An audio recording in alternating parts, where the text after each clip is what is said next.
Hi hello ನಮಸ್ತೆ and welcome back to my channel Swara Madhyama. ನಾನು ನಿಮ್ಮ ಪ್ರೀತಿಯ ಸುರಭಿ ವೆಂಕಟೇಶ್. ಇದೇನು ಹಾಲು ಕಾಯಿಸ್ತಾ ಇದ್ದೀನಿ ಅಂತ ಅನ್ಕೋತಾ ಇದ್ದೀರಾ? ಇಲ್ಲ ಗಸಗಸೆ ಪಾಯಸ ಮಾಡ್ತಿದ್ದೆ. ಸೊ ಸಿಂಪಲಾಗಿ ನಿಮ್ಮ ಜೊತೆನೂ ಶೇರ್ ಮಾಡೋಣ ಅಂದ್ಕೊಂಡೆ ರೆಸಿಪಿನ. ಆ್ಯಂಡ್ ಸುಮಾರು ಜನಕ್ಕೆ ಇದು ಗೊತ್ತೇ ಇರುತ್ತೆ ಹೇಗೆ ಮಾಡೋದು ಅಂತ. ಬಟ್ ಎನಿವೇಸ್ ಸಿಂಪಲಾಗಿ ಶೇರ್ ಮಾಡ್ತೀನಿ. ಫಸ್ಟ್ ಒಂದು ಸ್ವಲ್ಪ ಹಾಲನ್ನ ಕಾಯಕ್ಕಿಟ್ಟು ಇದಕ್ಕೆ ಬೆಲ್ಲದ ನೀರನ್ನು ಹಾಕ್ಬಿಟ್ಟಿದ್ದೀನಿ. ಬೆಲ್ಲ ಡೈರೆಕ್ಟ್ ಹಾಕಿದ್ರೆ ಮತ್ತೆ ಶೋಧಿಸ್ಕೋಬೇಕಾಗತ್ತೆ. ಸೊ ಹಾಗಾಗಿ ಹಾಲನ್ನ ಕಾಯಿಸೋಕ್ಕಿಟ್ಟು ಇದಕ್ಕೆ ಬೆಲ್ಲದ ನೀರು ಹಾಕಿ ಪೌಡರ್ನ ರೆಡಿ ಮಾಡ್ಕೊಂಡಿದ್ದೀನಿ. ಆ್ಯಂಡ್ ಇದಕ್ಕೆ ಒಂದು ಸ್ವಲ್ಪ ಅಕ್ಕಿ, ಕಡಲೆಬೇಳೆ, ಸ್ವಲ್ಪ ಒಣ ಕೊಬ್ಬರಿ, ಹಾಗೆ ಬಾದಾಮಿನೂ ಬೇಕಿದ್ದರೆ ನೀವು ಹಾಕ್ಬಿಟ್ಟು ಎಲ್ಲ ಒಟ್ಟಿಗೆ ಹುರ್ಕೋದು, ಮತ್ತು ಗಸಗಸೆ. ಬಟ್ ನಾನು ಇವತ್ತು ಬಾದಾಮಿನ ಸ್ಕಿಪ್ ಮಾಡಿದ್ದೀನಿ. ಏನಕ್ಕೆ ಅಂತ ನಿಮಗೆ ಹೋಗ್ತಾ ಹೋಗ್ತಾ ಹೇಳ್ತಾ ಹೋಗ್ತೇನೆ. ಆ್ಯಕ್ಚುಲಿ ಇದಕ್ಕೆ ಪುಡಿಗೆ ನೀವು ಬಾದಾಮಿ ಎಲ್ಲ ಹಾಕ್ಕೊಂಡ್ರೆ ತುಂಬ ಚೆನ್ನಾಗಿದೆ. ನಾನು ಏನಕ್ಕೆ ಹಾಕ್ಕೊಂಡಿಲ್ಲ ಅಂತ ಅಂದರೆ, ನಾವು ಹೋದ್ಸಲ ಬಾದಾಮಿ ಪುಡಿ ಯೂಶಲಿ ಮನೆಯಲ್ಲಿ ಮಾಡ್ಕೋತೀವಿ. ನೆಕ್ಸ್ಟ್ ಯಾವಾಗಾರ ಬೇಕು ಅಂತ ಇದ್ದರೆ ನಾನು ಮಾಡಿದಾಗ ಡೆಫಿನೆಟ್ಲಿ ನಿಮಗೆ ಲಿಂಕ್ನ ವಿಡಿಯೋ ಶೇರ್ ಮಾಡ್ತೀನಿ ಹೇಗೆ ಮಾಡೋದು ಅಂತ. ಅಂದರೆ ಹಾಲಿಗೆ ಹಾಕ್ಕೊಂಡು ಕುಡಿಯೋಕ್ಕೆ ಬಾದಾಮಿ ಪುಡಿ ಮನೆಯಲ್ಲೇ ಮಾಡ್ಕೋತೀವಿ. ಬಟ್ ಹೋದ್ಸಲ ಏನಾಯಿತು ಅಂತಂದರೆ, ಬಾದಾಮಿನ ಹುರಿದ್ಬಿಟ್ಟು ಎಲ್ಲ ಮಿಕ್ಸಿಗೆ ಹಾಕೋಬೇಕಾದ್ರೆ ಒಂದು ಸ್ವಲ್ಪ ಜಾಸ್ತಿ ಹೊತ್ತು ಅದನ್ನು ಹಾಕ್ಬಿಟ್ಟೆ. ಪುಡಿಗಿಂತ ಜಾಸ್ತಿ ಹೊತ್ತು ಆಗೋದು. ಅದೇನಾಯಿತು, ಬಾದಾಮಿ ಎಣ್ಣೆ ಬಿಟ್ಕೊಳುತ್ತೆ, ನನಗೆ ಗೊತ್ತು. ಈ ಥರ ಪೇಸ್ಟ್ ಥರ ಆಗೋಯ್ತು. ಈ ಪೇಸ್ಟನ್ನ ಏನಕ್ಕೆ ಯೂಸ್ ಮಾಡೋದು ತುಂಬ ಕಷ್ಟ. ಸೊ ಏನು ಮಾಡಿ ಖಾಲಿ ಮಾಡ್ತೀವಿ. ಏಕೆಂದರೆ ಇದ್ರೊಳಗೆ ಇರೋದು ಬರೀ ಸ್ವಲ್ಪ ಗೋಡಂಬಿ, ಬಾದಾಮಿ, ಗಸಗಸೆ, ಹಾಗೆ ಏಲಕ್ಕಿ, ಈ ಥರದ್ದು ಮಾತ್ರ ಇರೋಗೆ ಇರೋದು. ಸೊ ಅದಕ್ಕೆ ಏನು ಮಾಡಿದೆ ಅಂದರೆ, ಯೂಶಲಿ ಏನಾರ ಮಾವಿನ ಹಣ್ಣಿಂದು ಸೀಕರಣೆನೋ ಅಥವಾ ಜ್ಯೂಸೋ ಮಾಡ್ತೀವಿ ಅಂದಾಗ ಇದನ್ನು ಯೂಸ್ ಮಾಡ್ತೀನಿ. ಈಗ ಸಕ್ಕರೆ ಹಾಕಿರಲ್ಲ, ಜಸ್ಟ್ ಪುಡಿ ಥರ ಮಾಡೋಣ ಅಂತ ಹೋಗಿದ್ದು. ಅದಕ್ಕೆ ಇವತ್ತು ಪಾಯಸಕ್ಕೆ ಇಟ್ಕೊಂಡೆ. ಸಂಜೆ ಕಾಫಿ ಬದಲು ಪಾಯಸ ಮಾಡಿಕೊಂಡು ಕುಡಿಯೋಣ ಅಂತ. ಗಸಗಸೆ ಪಾಯಸ ಒಂದು ಸ್ವಲ್ಪ ಹೀಟ್ ಅಲ್ವಾ, ತುಂಬ ಇದೆಲ್ಲ ತಂಪಾಗುತ್ತೆ ಅಂತ. ಸೊ ಅದಕ್ಕೆ ನಾನು ಇದಕ್ಕೆ ಬಾದಾಮಿ ಹಾಕ್ಕೊಂಡಿಲ್ಲ. ಆ್ಯಕ್ಚುಲಿ ಚೆನ್ನಾಗಿ ಕುದೀತಾ ಇದೆ. ಈಗ ಇದಕ್ಕೆ ಪುಡಿ ಮಾಡ್ಕೊಂಡಿದ್ದಲ್ಲ ಅದನ್ನು ಹಾಕ್ತಾಯಿದ್ದೀನಿ.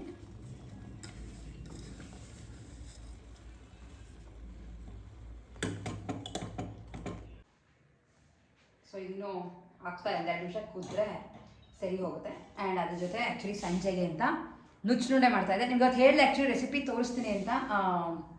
ಹಲಸಿನಕಾಯಿ ಬೀಜದ್ದು ಮಾಡಿ, ಅದೇನಾಯಿತು, ಹಲಸಿನಕಾಯಿ ಬೀಜ ಹಾಗೆ ಹುರ್ಕೊಂಡು ವೆಂಕಟೇಶ್ ಅಷ್ಟು ಖಾಲಿ ಮಾಡಿಬಿಟ್ಟ.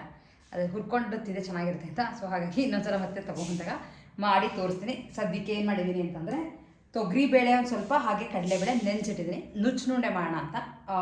ರಾತ್ರಿ ಮತ್ತೆ ಊಟದ ಬದಲು ಯೂಶ್ವಲಿ ನಾವು ಇನ್ನೊಂದು ರಾತ್ರಿ ಹೊತ್ತು ಅಕ್ಕಿ ತಿನ್ನೋಕ್ಕೆ ಹೋಗಲ್ಲ, ಅಂದರೆ ರೈಸ್ ಐಟಮ್ ಏನೋ ತಿನ್ನೋಕ್ಕೆ ಹೋಗಲ್ಲ. ಹಾಗಾಗಿ ನುಚ್ಚುನುಂಡೆ ಮಾಡೋಣ ಅಂತ ಅಂದ್ಕೊಂಡಿದ್ದೀನಿ. ನುಚ್ಚುನುಂಡೆ ಹೇಗೆ ಮಾಡ್ತೀನಿ ಅಂತ ನಿಮ್ಗಳಿಗೆ ತೋರಿಸ್ತೀನಿ. ಯಾಕೆ ತುಂಬ ಜನ ನಾನು ಸುಮಾರು ಜನ ವೀಡಿಯೋ ಹಾಕಿದ್ದೆ, ಆದ್ರೂ ಯಾವಾಗಲೂ ಲೈಕ್ ಫೋಟೋಸ್ ಎಲ್ಲ ಹಾಕ್ತಿರ್ತಾನೆ, ಅವಾಗ ಅದ್ರ ರೆಸಿಪಿ ತೋರಿಸಿ ಅಂತ ಕೇಳ್ತೀನಿ. ತುಂಬ ಸಿಂಪಲ್ ಬಟ್ ಸಖತ್ ಟೇಸ್ಟಿಯಾಗಿರುತ್ತೆ. ಜಸ್ಟ್ ಸಿಂಪಲಾಗಿ ಅದು ಮಾಡ್ಬೇಕಾದ್ರೆ ರೆಸಿಪಿ ತೋರಿಸ್ತೀನಿ. ಸದ್ಯಕ್ಕೆ ಪಾಯಸ ಮಾಡಿಬಿಟ್ಟು ಪಾಯಸ ಕುಡಿದು ದೇವಸ್ಥಾನಕ್ಕೆ ಹೋಗೋಣ ಅಂತ ಅಂದ್ಕೊಂಡಿದ್ದೀನಿ. ರಾಯರ ಮಠಕ್ಕೆ ಹೋಗ್ಬೇಡ ಅಂತ. ಸೊ ಹೋಗಿ ಬಂದಮೇಲೆ ನುಚ್ಚುಂಡೆ ಮಾಡೋದನ್ನು ತೋರಿಸ್ತೇನೆ. ಚೆನ್ನಾಗಿ ಕುದಿತಾ ಇದೆ ಆ್ಯಂಡ್ ಗಟ್ಟಿ ಬಂದಿದೆ. ಅಕ್ಕಿ ಬೇಳೆ ಎಲ್ಲ ಸ್ವಲ್ಪ ಹಾಕಿರ್ತೀವಲ್ಲ, ಅಂದರೆ ಕಡಲೆಬೇಳೆ ಸ್ವಲ್ಪ ಹಾಕಿರ್ತೀವಿ. ಏಲಕ್ಕಿ ಪುಡಿ ಮೇಲೆ ಒಂದು ಸ್ವಲ್ಪ ಹಾಕೋದು. ಬಟ್ ನಾನು ನಿಮಗೆ ಪೇಸ್ಟ್ ತೋರಿಸೋಣ, ಅದಕ್ಕೆ ಏಲಕ್ಕಿ ಪುಡಿ ಹಾಕಿದ್ದೆ ಅಂತ ನಾನು ಮೇಲೆ ಹಾಕಿಲ್ಲ. ಇದು ಮಧ್ಯ ಬಾದಾಮಿ ಅಷ್ಟೇ, ಬೇರೆ ಏನಿಲ್ಲ.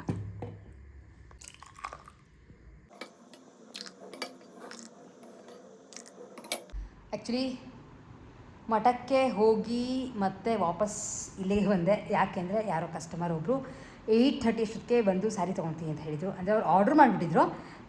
ಲೈಕ್ ಆನ್ ದ ವೇ ನಾನು ಹೋಗಬೇಕಾ ಕಲೆಕ್ಟ್ ಮಾಡ್ಕೋಬೋದು. ಸೊ ಹಾಗಾಗಿ ನಾನು ಬರ್ತೀನಿ, ಇವತ್ತೇ ಬರ್ತೀನಿ, ನಂಗೆ ನಾಳೆಗೆ ಅದು ಅರ್ಜೆಂಟ್ ಇದೆ ಸೀರೆ ಅಂತ ಅಂದರು. ಸರಿ, ಮತ್ತೆ ಅಲ್ಲಿ ಹೋಗಿ ಮತ್ತೆ ನಂಗೆ ಪ್ರಾಬ್ಲಮ್ ಆಗುತ್ತೆ ಅಂತ ಸರಿ ಮಠಕ್ಕೆ ಹೋಗಿ ಸಿಕ್ಕಾಪಟ್ಟೆ ಜನ ಅಂದರೆ ಜನ. ಆಗಲೇ ಮಳೆ ಬೇರೆ ಬರೋಂಗಾಗಿದೆ. ಸೊ ವಾಪಸ್ ಇಲ್ಲಿಗೆ ಬಂದೆ. ಸೊ ನಿಮ್ಗೆ ಹೇಳಿದೆ ಅಲ್ವಾ, ಹೆಂಗಿದ್ರು ನುಚ್ಚುನುಂಡೆ ಮಾಡೋಣ ಅಂತ ನೆನೆಸಿಟ್ಬಿಟ್ಟಿದ್ದೆ. ಬೇಗ ಬಂದರೆ ಇಲ್ಲಿ ತೊಗೊಂಡು ಹೊಟ್ಟೋಗೋಣ ಅಂತ ಅಂದ್ಕೊಂಡೆ. ತೊಗೊಂಡೋಗಿ ಅಲ್ಲಿ ಮಾಡ್ಕೊಬೋದು ನಿಧಾನಕ್ಕೆ ಅಂತ. ಬಟ್ ಅವರು 8:30ಗೆ ಬರ್ತೀನಿ ಅಂದರು. ಸೊ ತುಂಬ ಲೇಟ್ ಆಗುತ್ತೆ. ಆ್ಯಂಡ್ ಬೇಳೆದೆಲ್ಲ 8:30, 9 ಗಂಟೆ ಮೇಲೆ ತಿನ್ನೋದು ತುಂಬ ಕಷ್ಟ. ಸೊ ಅದಕ್ಕೆ ಇಲ್ಲೇ ಮಾಡೋಣ ಅಂತ ಅಂದ್ಕೊಂಡೆ.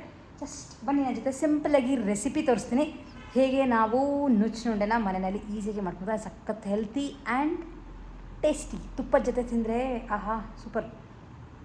ಆ್ಯಕ್ಚುಲಿ ನಿಮ್ಗೆ ಹೇಳ್ದಂಗೆ ಇಂಗ್ರೀಡಿಯೆಂಟ್ಸ್ ತುಂಬ ಸಿಂಪಲ್. ರೆಡಿ ಮಾಡ್ಕೊತಾ ಇದ್ದೀನಿ. ಸ್ವಲ್ಪ ಮೆಣಸಿನ್ಕಾಯಿ, ಕೊತ್ತಂಬರಿ ಸೊಪ್ಪು, ಶುಂಠಿ, ಪುದೀನ, ಸ್ವಲ್ಪ ಉಪ್ಪು ಅಷ್ಟೇ. ಆಮೇಲೆ ಬೇಳೆ ನೆನೆಸಿಟ್ಟಿನ ಅದನ್ನು ಮಾಮೂಲಿ ಮಿಕ್ಸಿಗೆ ಹಾಕ್ಕೊಂಡು ಅದನ್ನು ಮಾಮೂಲಿ ಉಂಡೆ ಥರ ಮಾಡಿ ಸ್ಟೀಮ್ ಮಾಡೋದು.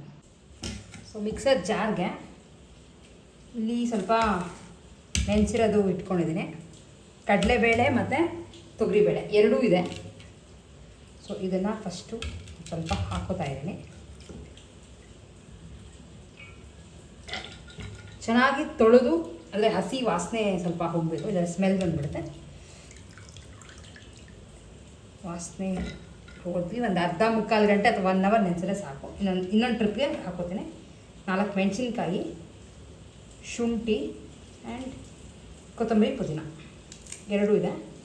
ಹಾಗೆ ಫ್ರೆಶ್ ಮನೇಲಿ ಬಿಟ್ಟಿತ್ತು. ಸೊ ಇದ್ರ ಜೊತೆ ಅದಕ್ಕೂ ಹಾಕ್ತೀನಿ ಏನು ಅಂತಂದರೆ ಒಂದು ಸ್ವಲ್ಪ ಜೀರಿಗೆ. ಉಪ್ಪನ್ನ ಇವಾಗ ಹಾಕ್ತಿಲ್ಲ, ಆಮೇಲೆ ಸ್ವಲ್ಪ ಪುಡಿ ಉಪ್ಪು ಹಾಕ್ಬಿಟ್ಟು ಕಲ್ಸ್ಕೊತೀನಿ. ಇದನ್ನು ಜಸ್ಟ್ ನೀರು ಹಾಕ್ತಿಲ್ಲ, ಔಡೋಗಿ ರುಬ್ಕೊಂಡು ಬರೋದು. ಕೆಲವು ಸಲ ಏನು ಅನ್ಕೋತೀವೋ ಅದು ಕರೆಕ್ಟಾಗಿ ಆಗಲ್ಲ. ಮಿಕ್ಸಿಗೆ ಹಾಕೋಣ ಅಂತ ಅಂದ್ಕೊಂಡೆ, ಕರೆಂಟ್ ಹೋಯಿತು. ಆ್ಯಂಡ್ ನಮ್ಮಲ್ಲಿ UPS ಮಾಮೂಲಿ ಇದಕ್ಕೆಲ್ಲ ಇಲ್ಲ, ಬೇರೆ ಲೈನಿಂಗ್ ಎಲ್ಲ ಇಲ್ಲ. ನಾನು ಇವಾಗ ಮಿಕ್ಸಿ ಹಾಕಿದೆ, ಮತ್ತು ಡ್ರಿಪ್ ಆಗುತ್ತಲ್ಲಿ ಪ್ರಾಬ್ಲಮ್ ಆಗುತ್ತೆ. ಎಲ್ಲ ರೆಡಿ ಮಾಡಿ ಇಟ್ಕೊಂಡೆ, ಕರೆಂಟ್ ಹೋಯಿತು. ಸೊ ಕರೆಂಟ್ ಬಂದಮೇಲೆ ಮಿಕ್ಸಿಗೆ ಹಾಕಿ ತೋರಿಸ್ತೀನಿ ಯಾವ ಥರ ಆಗುತ್ತೆ ಅಂತ. ಸೊ ಫೈನಲಿ ಕರೆಂಟ್ ಬಂತು.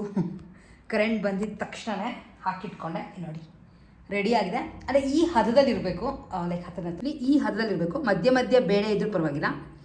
ತುಂಬ ನುಣ್ಣಗೆ ಅದು ನೀರು ಜಾಸ್ತಿ ಹಾಕ್ಕೊಂಡು ಮಾಡ್ಕೊಳಕ್ಕೆ ಹೋಗ್ಬಿಡಿ. ಇದಕ್ಕೆ ನಾನು ಉಪ್ಪು ಹಾಕಿರಲಿಲ್ವಲ್ಲ, ಸೊ ಸ್ವಲ್ಪ ಉಪ್ಪು. ನಾನು ಕೊತ್ತಂಬರಿ ಸೊಪ್ಪನ್ನ ಡೈರೆಕ್ಟಾಗಿ ಮಿಕ್ಸಿಗೆ ಹಾಕಿ, ಇಲ್ಲ ಅಂತಂದರೆ ನೀವು ಮೇಲೆ ಕಟ್ ಮಾಡಿ ಕೂಡ ಹಾಕ್ಕೋಬೋದು. ನೀರು ಮಾತ್ರ ಹಾಕ್ಕೊಳಕ್ಕೆ ಹೋಗಲೇಬೇಡಿ, ಬೇಳೆಯಲ್ಲಿರೋ ನೀರು ಸಾಕಾಗುತ್ತೆ. ಸೊ ಎಸ್, ಇಷ್ಟು ರೆಡಿ ಇದೆ. ಇದನ್ನು ನಾನೇನು ಮಾಡ್ತೀನಿ ಅಂದರೆ ಯೂಶ್ವಲಿ ಹಿಂಗೆ ತೊಗೊಂಡು ಹಿಂಗೆ ಈ ಶೇಪಲ್ಲಿ ಮಾಡ್ತೀವಿ. ಶೇಪಲ್ಲಿ ಮಾಡಿ ಇಡೋದು.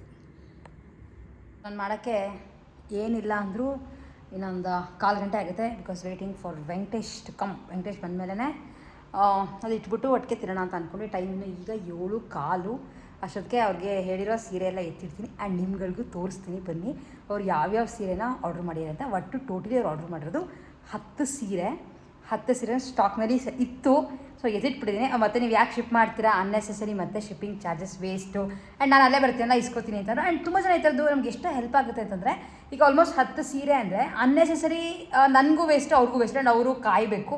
ಅವ್ರಿಗೆ ನಾಳೆನೇ ಬೇಕಿತ್ತಂತೆ. ಅವರು ಏನಕ್ಕೋ ಕುಂಕುಮ ಕೊಡೋಕ್ಕೋ ಏನಕ್ಕೋ ಗೊತ್ತಿಲ್ಲ, ಶುಕ್ರವಾರ ಅಲ್ವಾ ನಾಳೆ.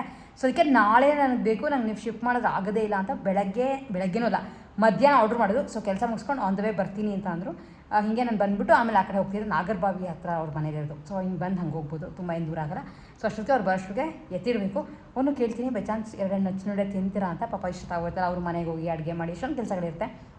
ಆ್ಯಂಡ್ ಈ ನಡುವೆ ಪ್ರತಿಯೊಬ್ಬರಿಗೂ ಕೆಲಸ ಜಾಸ್ತಿ, ಯಾರಿಗಿಲ್ಲ ಯಾರಿಗಿದೆ ಅನ್ನೋ ಮಾತೇ ಇಲ್ಲ. ಎಲ್ಲರಿಗೂ ವಿಪರೀತ ಕೆಲಸ. ಆ್ಯಂಡ್ ಎಲ್ಲರೂ ಅವ್ರವ್ರ ಕೆಲಸದಲ್ಲೇ ತುಂಬ ಬ್ಯುಸಿಯಾಗಿರ್ತಾರೆ. ಸೊ ಅಷ್ಟೊಳಗೆ ಪಾಪ ಅವ್ರನ್ನ ತುಂಬ ಕುಡಿಸ್ಕೊಳಕ್ಕೆ ಹೋಗಲ್ಲ, ಯಾಕೆಂದರೆ ಮಳೆ ಬರ್ತದೆ. ಸೊ ಕಾಫಿ ಇದೆ, ರೆಡಿ ಇದ್ದರೆ ಇದೆರಡು ಕೊಡ್ತೀನಿ, ಇಲ್ಲರೆ ಕಾಫಿ ಒಂದು ಕೊಡೋಣ ಅಂತ ಅಂದ್ಕೊಂಡಿದ್ದೀನಿ ಅಷ್ಟೇ. ಎಸ್, ತೋರಿಸ್ತೀನಿ ನಿಮ್ಗಳಿಗೂ ಸೀರೆ. ಬನ್ನಿ ನನ್ನ ಜೊತೆ ಅವ್ರು ಯಾವ್ಯಾವ್ದು ಆರ್ಡ್ರ್ ಮಾಡಿದ್ದಾರೆ ಅಂತ. ಸೀರೆ ಇಟ್ಟಿರೋ ಔಷಧಿ ನೋಡಿಬಿಟ್ರೆ ಫುಲ್ ಗಾಬರಿ ಆಗಿಬಿಡ್ತಾರೆ. ಯಾಕೆಂದರೆ ಇವತ್ತು ಆ್ಯಕ್ಚುಲಿ ಸ್ವಲ್ಪ ಕ್ಲೀನ್ ಮಾಡ್ತಾಯಿದ್ದೆ, ಕರೆಕ್ಟಾಗಿ ಇಡೋಣ ಅಂತ. ಸ್ಟಾಕ್ ಜಾಸ್ತಿ ಆಗಿರೋದನ್ನ ಎಲ್ಲ ಮಿಕ್ಸಪ್ ಆಗೋಗ್ಬಿಡುತ್ತೆ. ಆ್ಯಂಡ್ ಒಂದು ಏನು ಅಂದರೆ ಮೇನ್ ಅಡ್ವಾಂಟೇಜ್, ಎಲ್ಲದಕ್ಕೂ ನಂಬರ್ಸ್ ಹಾಕಿರ್ತೀವಲ್ಲ. ಆ್ಯಂಡ್ ನಮಗೆ ವೆಬ್ಸೈಟಲ್ಲಿ ಎಲ್ಲನೂ ಟ್ರ್ಯಾಕ್ ಮಾಡೋಕ್ಕೆ ಈಸಿ ಆಗುತ್ತೆ. ಇಲ್ಲ ಅಂತಂದರೆ ಏನಾಗುತ್ತೆ ಅಂದರೆ ಜಸ್ಟ್ ಯಾವುದೋ ಆರ್ಡ್ರ್ ಬರ್ತಿರುತ್ತೆ, ಹೋಗ್ತಿರುತ್ತೆ, ದುಡ್ಡೆಲ್ಲೋ ಬರ್ತಿರುತ್ತೆ. ಸೊ ಹಾಗಾಗಿ ಕರೆಕ್ಟಾಗಿ ಮೇಂಟೈನ್ ಮಾಡಬೇಕು. ಯಾವುದೇ ಒಂದಾದ್ರು ಮಾಡ್ತೀವಿ ಅಂತ ಕರೆಕ್ಟಾಗಿ ಮಾಡಬೇಕಲ್ಲ. ಸೊ ನನ್ನ ವೆಬ್ಸೈಟಲ್ಲಿ ಕರೆಕ್ಟಾಗೆಲ್ಲ ಮೇಂಟೈನ್ ಆಗಿರ್ತಲ್ಲ, ಎಷ್ಟು ಬರುತ್ತೆ, ಎಷ್ಟು ಲಾಸ್ ಆಗಿರುತ್ತೆ, ಅಂದರೆ ಎಷ್ಟು ಪ್ರಾಫಿಟ್ ಆಗಿರುತ್ತೆ, ಯಾವ್ಯಾವ ಸೀರೆ ಹೋಗಿರುತ್ತೆ, ಯಾವ ಸೀರೆ ಸ್ಟಾಕ್ನಲ್ಲಿದೆ, ಪ್ರತಿಯೊಂದು ಗೊತ್ತಾಗುತ್ತೆ. ಹಾಗಾಗಿ ನನಗೆ ಈಸಿ ಆಗುತ್ತೆ. ಯಾರು ಬೇರೆಯವರು ಲೈಕ್ ನಂಗೆ ಹೆಲ್ಪ್ ಯಾರು ಇಲ್ಲದಿದ್ರು ನಡೆಯುತ್ತೆ. ಎಸ್, ತೋರಿಸ್ತೀನಿ ಬನ್ನಿ ನಮ್ಮ ರೂಮಿನ ಅವಸ್ಥೆ. ಆದರೆ ಸೀರೆಗಳು ಮಾತ್ರ ತುಂಬ ತುಂಬ ತುಂಬ ಚೆನ್ನಾಗಿರೋ. ನನಗಂತೂ ಇದು ತುಂಬ ಇಷ್ಟ ಆಯಿತು. ಇದನ್ನು ವೀಡಿಯೋ ಕೂಡ ಮಾಡಿಲ್ಲ. ಸೊ ಜಸ್ಟ್ ನೆನೆ ಬಂತಿದ್ದು georgette, chiffon georgette. And colours ನೋಡಿ ಅದರಲ್ಲಿ, ಅದಕ್ಕೆ ಸಾಕಷ್ಟೇ ಪೀಸಸ್ಗಳು ತರಿಸ್ಬಿಟ್ಟಿದ್ದೀವಿ ನೋಡಿ.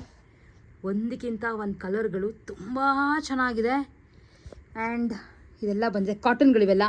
ಅಕಸ್ಮಾತ್ ಯಾರಿಗಾರು ಬೇಕಿದ್ರೆ ಡೆಫಿನೆಟ್ಲಿ ಚೆಕ್ಔಟ್ ಮಾಡಿ. ಇಲ್ಲ ಯಾವ್ದಾರ ಸ್ಕ್ರೀನ್ಶಾಟ್ ನಿಮಗೆ ಇದರೊಳಗೆ ಕಾಣಿಸ್ತು ಅಂದರೆ ತೆಗೆದು ಕಳಿಸಿ. ಸೊ ಇಲ್ಲಿ ಫುಲ್ ಎಲ್ಲ ಸೆಟ್ಔಟ್ ಮಾಡ್ತಾ ಇದ್ದೀನಿ ಇನ್ನು. ಅಲ್ಲಿ ನೋಡಿ ಫುಲ್ ತುಂಬ ಹೋಗ್ಬಿಡಿದೆ ರೂಮ್. ಸೊ ಯೂಶ್ವಲಿ ನಾನು ಇಡ್ಲಿ ಪಾತ್ರೆಗಳಲ್ಲೇ ಇಟ್ಬಿಡ್ತೇನೆ. ಇದಾದರೆ ಸಿಂಪಲ್ ಆ್ಯಂಡ್ ಈಸಿ ಇಡೋಕ್ಕೆ, ಕ್ಲೀನಾಗೂ ಹಿಡಿಸುತ್ತೆ. ಈಗ ಫಸ್ಟು ಒಂದು ಸ್ವಲ್ಪ ಎಣ್ಣೆ, ಇದು ಬಿಸಿಯಾಗುತ್ತೆ, ನೀರಿಟ್ಟಿದ್ದೀನಿ.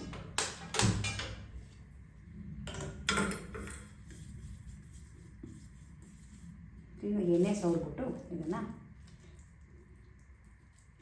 ಚಿಕ್ಕ ಚಿಕ್ಕದು ಮಾಡಿದ್ರೆ 2 ಇಡ್ಬೋದು ಆ್ಯಕ್ಚುಲಿ. ತೋರಿಸ್ತೀನಿ ಇಷ್ಟು ನಾವು ಮಾಡಿ 1 ಇಲ್ಲೇ ಮತ್ತು 3 ಪ್ಲೇಟ್ ಇಡಬೇಕು. ಸೊ ಹಾಗಾಗಿ ಮಾಡಿ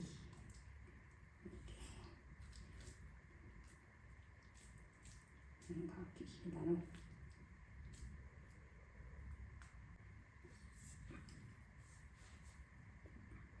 ಈ ಥರ ರೆಡಿ ಆಗುತ್ತೆ. ಇನ್ನೊಂದು ಇಡಬೇಕು. ಮಾಮೂಲಿ ಸ್ಟೀಮ್ ಮಾಡೋದು ಅಷ್ಟೇ. ಇದು ಇನ್ನೊಂದಕ್ಕೋಸ್ಕರ ಇಡಬೇಕಿತ್ತು ಅಂತ ಅಲ್ಲೇ ಮತ್ತೆ ಇಟ್ಟೆ. ಸೊ ರೆಡಿ ಆಗಿದೆ, ಬಿಸಿಯಾಗಿ ಮುಚ್ಚಿನುಂಡೆ ರೆಡಿ ಇದೆ. ಸೊ ರೆಡಿ ಆಗಿದೆ, ತೆಗೆದು ಪ್ಲೇಟ್ಗೆ ಹಾಕಿ ಸರ್ವ್ ಮಾಡೋದಷ್ಟೇ. ನೋಡಿ ಕ್ಲೀನಾಗಿ ಬರುತ್ತೆ, ಎಣ್ಣೆ ಏನು ತುಂಬ ಬೇಕು ಅಂತೇನೂ ಇಲ್ಲ. ಈ ಥರ ಇದೆ. ಆ್ಯಂಡ್ ಇದಕ್ಕೆ ಪಾಡ್ಸ್ಕೊಳ್ಳೋಕ್ಕೆ ಮನೇಲಿ ಮಾಡಿರುವಂಥ ತುಪ್ಪ, ತುಂಬ ಅಲ್ಲದೇ ಒಂದು ಸ್ವಲ್ಪ ತುಪ್ಪ ಇರುತ್ತೆ, ಚೆನ್ನಾಗಿರುತ್ತೆ. ಇದಕ್ಕೆ ದಿನಕ್ಕೆ ರೆಡಿ ಇದೆ.